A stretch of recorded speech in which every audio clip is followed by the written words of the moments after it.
Singam 1-2కి sequel గా వస్తున్న సింగం 3 పైన ఇప్పటికే ఎక్స్పెక్టేషన్స్ భారీగా పెరిగిపోయాయి. చాలా సార్లు ఇప్పటికే పోస్ట్ పోన్ అయిన ఈ సింగం 3 ఫిబ్రవరి 9న ప్రేక్షకుల ముందుకొచ్చింది.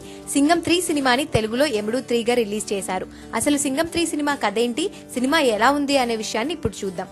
సింగం 3 సినిమా కథ విషయానికి వస్తే ఒక కమిషనర్ మర్డర్ తో ఈ సినిమా స్టార్ట్ అవుతుంది.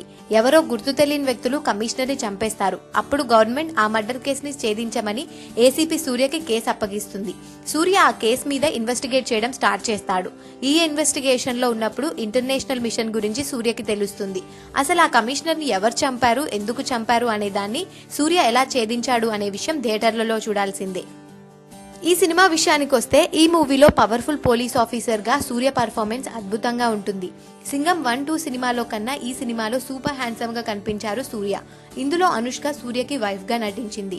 కానీ ఈసారి మాత్రం కొన్ని సీన్స్, సాంగ్స్ కి మాత్రమే అనుష్క పరిమితమైంది.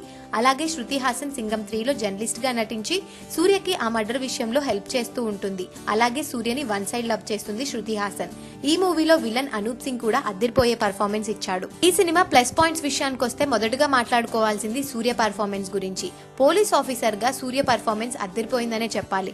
అలాగే ఫైట్ సీక్వెన్సెస్, బ్యాక్గ్రౌండ్ స్కోర్ కూడా ఈ సినిమాకి ప్లస్ పాయింట్స్. మైనస్ విషయానికి వస్తే స్క్రీన్ ప్లే, అలాగే హారిస్ జయరాజ్ కంపోజ్ చేసిన కొన్ని సాంగ్స్ మాత్రం చాలా బోర్ గా అనిపించాయి. ఇక ఫైనల్ గా ఈ సినిమా విషయానికి వస్తే సూర్య ఫ్యాన్స్ కి మాత్రం సినిమా పిచ్చి పిచ్చిగా నచ్చేస్తుంది. సూర్య పర్ఫార్మెన్స్ మూవీకి హైలైట్ అని చెప్పొచ్చు. మాస్ ఎంటర్టైనర్ గా తెరకెక్కిన ఈ సినిమా మాస్ ప్రేక్షకులని ఖచ్చితంగా అలరిస్తోంది. మరిన్ని టాలీవుడ్ లేటెస్ట్ అప్డేట్స్ కోసం మా ఛానల్ని సబ్స్క్రైబ్ చేయండి.